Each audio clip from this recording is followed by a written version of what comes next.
सर्वेभ्यः जय श्री कृष्ण।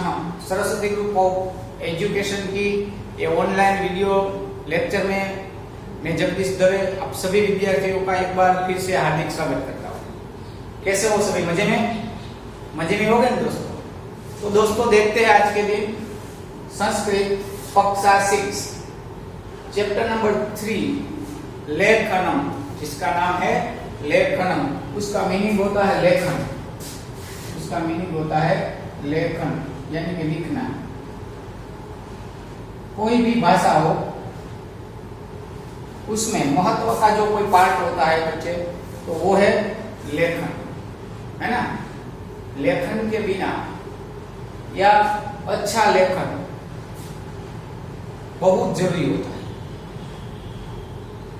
कई बार हम अपनी नोट्स बुक्स वगैरह चेक करवाने भेजते हैं तो हमारे सर टीचर वगैरह बोलते हैं आप अक्षर बढ़िया करो, अक्षर सारा करो, अक्षर अच्छे करो, ऐसे बोलते हैं। तो किस वजह से? जो हमारी ये संस्कृत भाषा है वो दोस्तों देवनागरी लिपि में लिखी गई हुई है। कौन सी लिपि है उसकी? तो देवनागरी लिपि। ध्यान से सुनना, ये कभी कभी क्वेश्चन में भी आ सकता है। मैंने पहले ही बोला है और अभी भी बोल रहा हूँ कि अगर आपको संस्कृत की व्यवस्थित प्रिपरेशन करनी है तो वीडियो पूरी तरह से देखना है, अच्छी तरह से देखना है और ध्यान लगा के देखना है। जो ये संस्कृत भाषा है उसकी जो लिपि है, यानी कि उसको जिस भाषा में जिस तरह से लिखा जाता है उस लिपि का नाम है देवनागरी लिपि।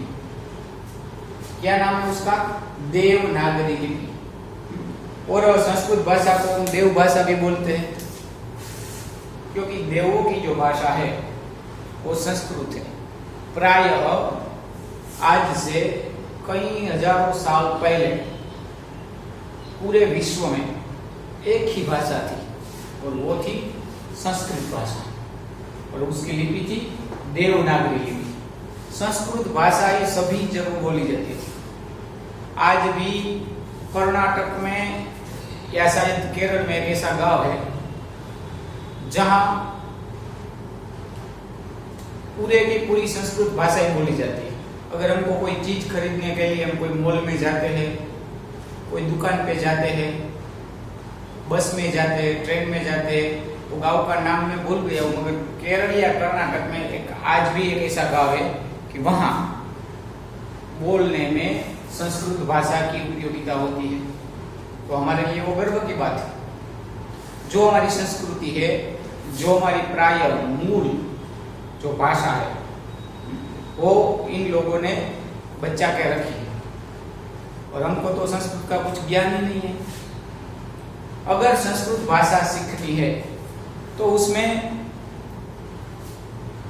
लेखन बहुत जरूरी है, यानी कि लेखन कार्य जो हम लिखते हैं वो बहुत जरूरी है। संस्कृत में 33 व्यंजन है। कितने व्यंजन है? संस्कृत भाषा में कुल 33 व्यंजन है और 13 स्वर है। आपको स्वर और व्यंजन तो मालूम ही होगा। व्यंजन किसको बोलते हैं, स्वर किसको बोलते हैं, वो तो मालूम ही होगा। स्वर यानी कि जिसका उच्चारण अकेले में हो जाए, किसी का साथ या सपोर्ट न लेना पड़े, उसे बोलते हैं स्वर। और व्यंजन जिसका उच्चारण करने में, जिसको बोलने में किसी का सपोर्ट लेना पड़े, किसी का साथ लेना पड़े, उसे बोलते हैं व्यंजन। तो संस्कृत भाषा में टोटल 33 व्यंजन है और स्वर कितने हैं? तो 13। याद रखना, व्यंजन है 33 और स्वर है 30। ठीक है। तो अब हम ये जो हमारी तीसरा चैप्टर है लेखनम, उसमें आप देखें तो सिर्फ और सिर्फ क्या है, तो कि बस स्वर और व्यंजन लिखे हुए आपको दिखाई देंगे। दिखाई दे रहे? स्वर और व्यंजन लिखे हुए दिखाई दे रहे हैं। तो आज हम भी हमारे जो इसमें जो है अगर वो नहीं है, फिर भी टोटल संस्कृत में 33 व्यंजन है और 13 स्वर है। हम सबको उसे लिखेंगे और सीखेंगे उसको कैसे लिखते हैं। उसको लिखने में किस तरह से लिखा जाता है और किस तरह से हम लिखे तो वो अच्छी तरह से लिखा जाए, वही इस चैप्टर में सीखना है और कुछ नहीं है। यानी कि हमारा जो अक्षर है वो अच्छा हो, कैसे अच्छे हो, अक्षर सुधारने की जो चैप्टर है वो उसको बोला जाता है कि हमारा जो संस्कृत का जो अक्षर खराब होता है या कुछ अच्छे नहीं होते हैं तो उसको किस तरह से हम अच्छे लिख पाते हैं संस्कृत को, वो सरलता से आज हमको उसके कुछ जो अक्षर होते हैं वो लिखने के लिए उसके कुछ न कुछ किस तरह से लिखा जाता है वो हमको आज सीखना है। तो चलो हम शुरू करते हैं। हमारे टेक्स्ट बुक में दिए हुए हैं स्वर और व्यंजन सभी दिए हुए हैं, मगर वो क्या है कि वो क्रम से नहीं है, अलग अलग है। पहला घ है, ध है, छ है, ल है, च है, ज है, य है, ज है, ऐसा लाइन में नहीं है, उल्टे सुल्टे। तो हम यहाँ क्या करेंगे कि हम यहाँ लाइन में लिखेंगे। यहाँ देखो मैंने कोष्टक बनाया है, जो ये पहला कोष्टक है वो स्वर का कोष्टक है, वो स्वर का कोष्टक है, और जो दूसरा है नीचे वाला यहाँ पे वो व्यंजन का है। तो पहले हमारे जो 33 यानी कि 33 जो व्यंजन है उसको हम लिखते हैं, पहले देखते हैं उसे कैसे लिखा जाता है, ठीक है। तो हम उसको लिखने की ट्राई करते हैं और उसको लिखेंगे, और आप सभी को यहाँ ध्यान देना है किस तरह से हम किस स्वर को या किस व्यंजन को लिखते हैं, ठीक है। तो चलो स्टार्ट करते हैं लिखने के लिए। पहला व्यंजन,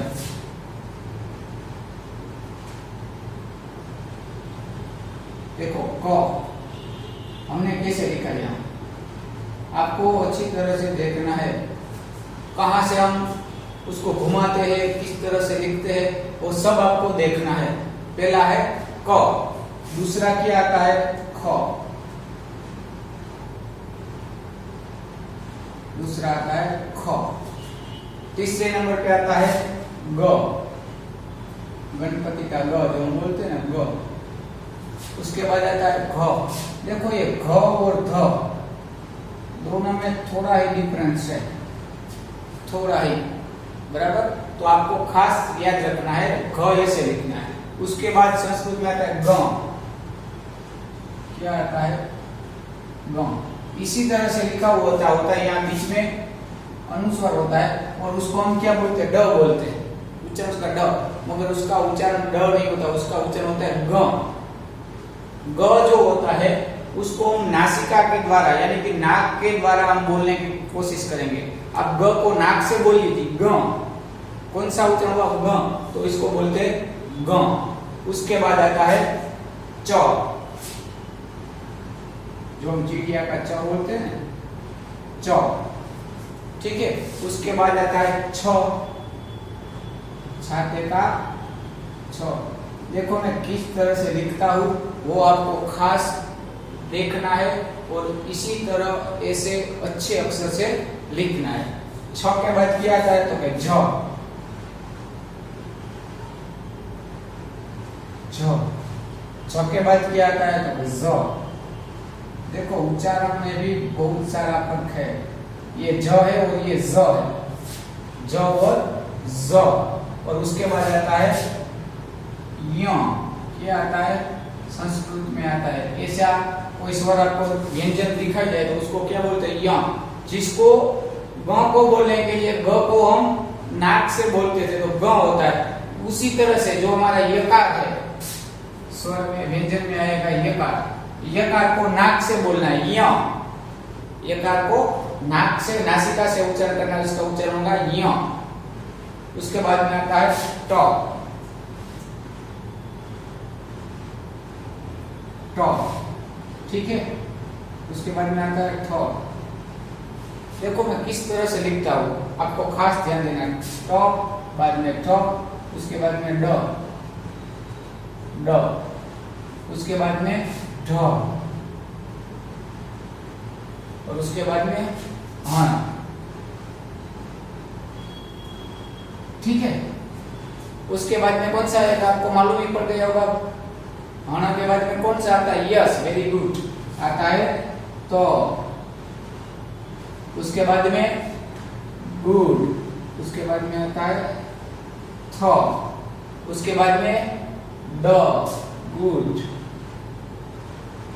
और उसके बाद में ध। अब देखो ये आया ध और ये है घ, और घ और ध में थोड़ा ही डिफरेंस है। क्या है तो कि जो घ जो है वो तो कि यहाँ सीमा जो ऊपर दी हुई जो लिखी है उसके अंदर ही रहता है, और ये जो ध है वो ऊपर चला जाता है।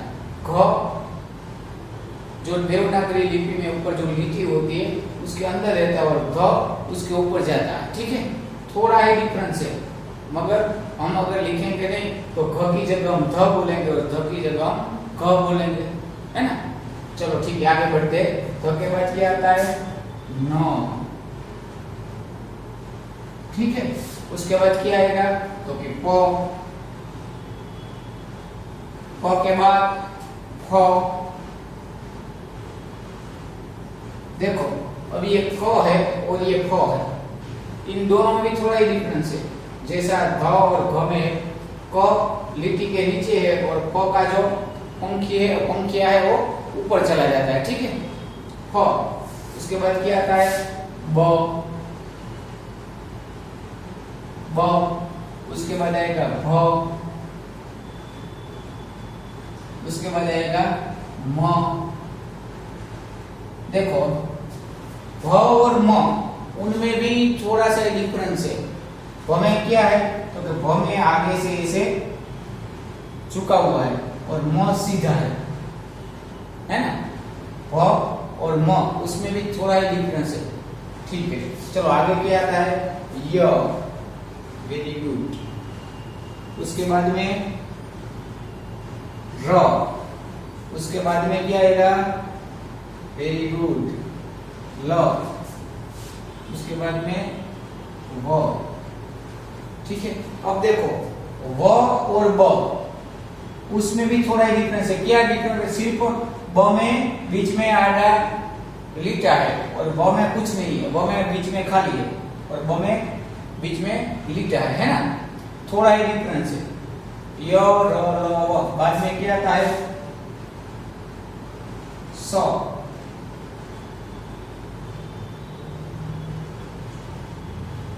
उसके बाद तो क्या दूसरा स।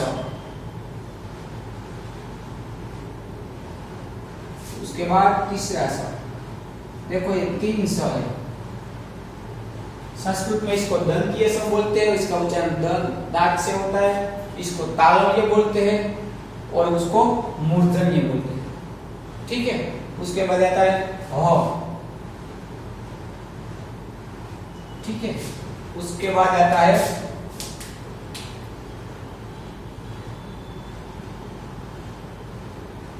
के बाद क्या आएगा और।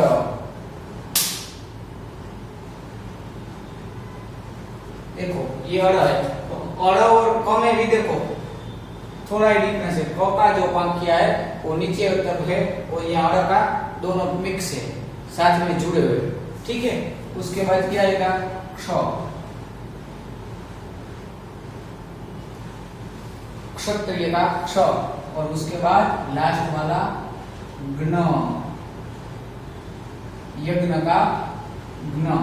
ठीक है बच्चों, तो ये जो हमारे सभी स्वर है आपने देखे हुए यहाँ मैंने लिखे किस तरह से किसको किस तरह से वळांक लिया है, मैंने कैसे लिखा है वो आपको देखना है।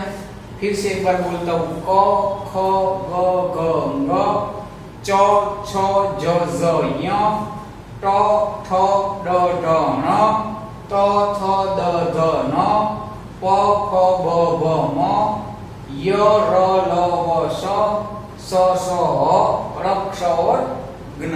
ये हमारे संस्कृत के पूरे व्यंजन है जिसको हम बोलते हैं व्यंजन। आप एक बार इसका अच्छी तरह से स्क्रीनशॉट ले लो और बाद में आपको ये लिखना है, तो लिखने में देख देख के लिखने में मजा आए, इसलिए आप जल्दी से इसका स्क्रीनशॉट ले लो।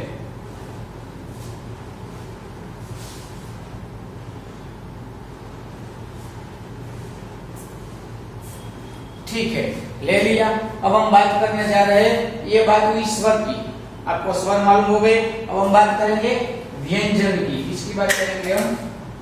ये जो व्यंजन है उसकी हम बात करने जा रहे हैं।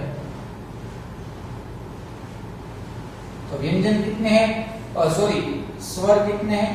हाँ, व्यंजन तो हमने लिखे, यहाँ मेरे से गलती हो गई, यहाँ स्वर आएंगे, ठीक है।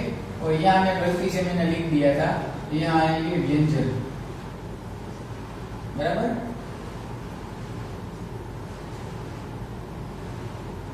ये व्यंजन है और ये स्वर है। चलो हम पढ़ते हैं, स्वर कितने हैं तो कहते हैं, लिखते हैं उसमें। पहला स्वर कौन सा है तो कहते ओ, पहला स्वर है ओ। दूसरा स्वर कौन सा है तो कि आ। तीसरा स्वर तो का ह्रस्व ई। चौथा तो का दीर्घ ई। देखो ह्रस्व ई और दीर्घ ई में क्या फर्क है? तो कि ह्रस्व ई ऐसे आता है और दीर्घ ई के ऊपर अनुस्वार जैसा आता है, बिंदी जैसा, ठीक है। दीर्घ ई, उसके बाद आएगा उ, उसके बाद आएगा दीर्घ उ। देखो उ में पीछे कुछ नहीं है और यहाँ दीर्घ उ में पीछे हमने उ ऐसा लंबाया हुआ है और ऐसा वरान किया है यहाँ, देखो, ठीक है। उ, उसके बाद में क्या आएगा तो कि रू, जो हम ऋषि लिखते हैं उसका आएगा रू। उसके बाद में क्या आएगा तो कि रू, सॉरी दीर्घ रू। दीर्घ रू, यहाँ ह्रस्व रू में एक ही बार ऐसा वरान है और यहाँ दीर्घ रू में 2 बार ऐसे वरान दिए हुए। और उसके बाद आएगा लू, लू। उसके बाद आएगा ए, इसके बाद आएगा ऐ, ठीक है। ए में मात्रा नहीं है और ऐ में मात्रा है, उच्चारण भी ए और ऐ।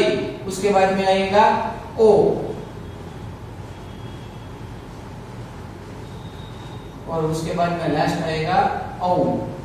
2 मात्रा अ के ऊपर और बाजू में एक। तो इसी तरह से हमारे 13 स्वर हुए। फिर से हम उसका एक बार उच्चारण कर लेते हैं। अ, आ, ई, उ, ऊ, પછી रु, रु, रु, रु, ए, ऐ, ओ और औ। तो हमारा ये स्वर हुए और ये व्यंजन हुए। अब हमको करना क्या है बच्चे, तो कि हमको यह अच्छी तरह से स्वच्छ अक्षर से, यानी कि बढ़िया अक्षर से हमको ये लिखना है और लिखने की प्रैक्टिस करनी है। इसी तरह से इसका सभी का जो वरांक जहां भी दिया हुआ है वो हमको अच्छी तरह से मालूम होना चाहिए और उसी तरह से हमको लिखना है। इस चैप्टर में सिर्फ और सिर्फ ये स्वर और व्यंजन हमको लिखने के लिए बताया है, तो हमको ये लिखना ही सीखना है। सिर्फ और सिर्फ हम किस स्वर को और किस व्यंजन को कैसे अच्छी तरह से लिख सकते हैं वही यहाँ हमको करना है और कुछ करना नहीं है। तो आप सभी को ये पूरा स्वर और व्यंजन सब कुछ लिखना है, ठीक है। अब आगे देखते हैं हम आगे क्या दिया हुआ है हमारी टेक्स्ट बुक में। तो क्या आगे दिया हुआ है उसका स्वाध्याय देखते हैं। आगे क्या दिया हुआ है तो कि आगे स्वाध्याय दिया हुआ है। जो हमारी टेक्स्ट बुक है उसमें आगे स्वाध्याय दिया हुआ है। स्वाध्याय में क्या है बच्चों, तो कि स्वाध्याय में 3 प्रश्न है, 1, 2 और 3। उसमें क्या लिखा है, कॉपी द फॉलोइंग वर्ड्स, यानी कि क्या करना है हमको यहाँ जो वर्ड्स दिए 12, वो 12 के 12 हमको उसकी जैसे ही लिखना है, यानी कि लिखने की प्रैक्टिस करनी है। मैं आपको यहाँ 1-2 लिख के बताता हूँ। जो पहला क्वेश्चन है उसमें पहला शब्द है जो वो है नकुलह। तो आपको कैसे लिखना है, न उ लह। देखो यहां से मैंने न लिया, क यहां से लिया और ल यहां से लिया, ठीक है। जैसे इसमें हमने लिखा है उसी तरह से उसी वर्णाक्षर से अच्छे अक्षरों से लिखना है। दूसरा क्या है तो वृषभ,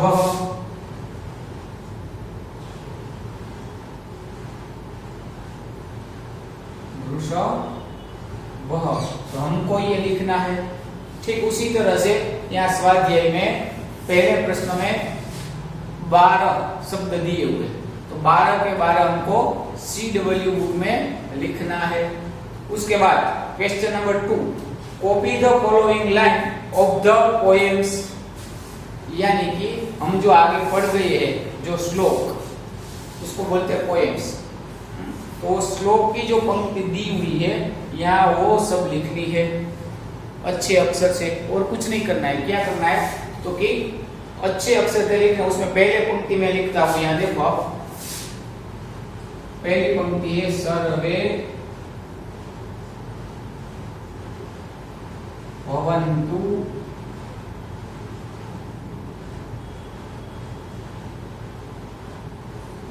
सुखिनः,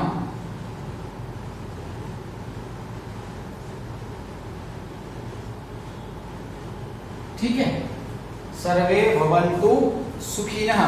वैसे ही आपको अच्छे अक्षर में यहाँ लिखना है, यानी कि हमारी CW बुक में लिखना है। वो कितनी पंक्ति, तो 5 पंक्ति दी हुई है। और क्वेश्चन नंबर 3 क्या है, कॉपी द फॉलोइंग सेंटेंस, यानी कि वाक्य दिए हुए हैं, वो वाक्य का भी हमको क्या करना है, तो अच्छे अक्षर से हमको हमारी CW बुक में लिखना है, वर्क करना है, ठीक है। अब मैं यहाँ एक जो पहला वाक्य वो लिखता हूँ। पहला वाक्य क्या है, एकम वनम अस्ति, एकम वनम अस्ति, ठीक है। तो इसमें स्वर भी आ गए, ये यानी स्वर है, और बाकी के सब व्यंजन है, अ भी स्वर है, ठीक है। तो आप सभी को पता लग गया होगा कि ये जो चैप्टर नंबर 3 है हमारा लेखनम, यानी कि लेखन, उसमें क्या है तो कि स्वर और व्यंजन, उसका हमको अच्छी तरह से हम कैसे उसको लिखते हैं वो सीखना है। उसमें लिखने में किस जगह पे हम सीधी लाइन करेंगे, किस जगह से वळांक लेंगे, वो सभी हमको सीखना है ना। तो आई होप आप सभी को ये अच्छी तरह से समझ में आ गया होगा, स्वर और व्यंजन, और जो स्वाध्याय में जो दिया गया है वो भी समझ में आ गए होंगे। तो आपको आज के दिन अच्छी तरह से ये व्यंजन, स्वर और स्वाध्याय के जो 3 क्वेश्चन है वो सब आपको CW बुक में लिखना है, ठीक है। चलो सर्वेभ्यः जय श्री कृष्ण, जयतु संस्कृत।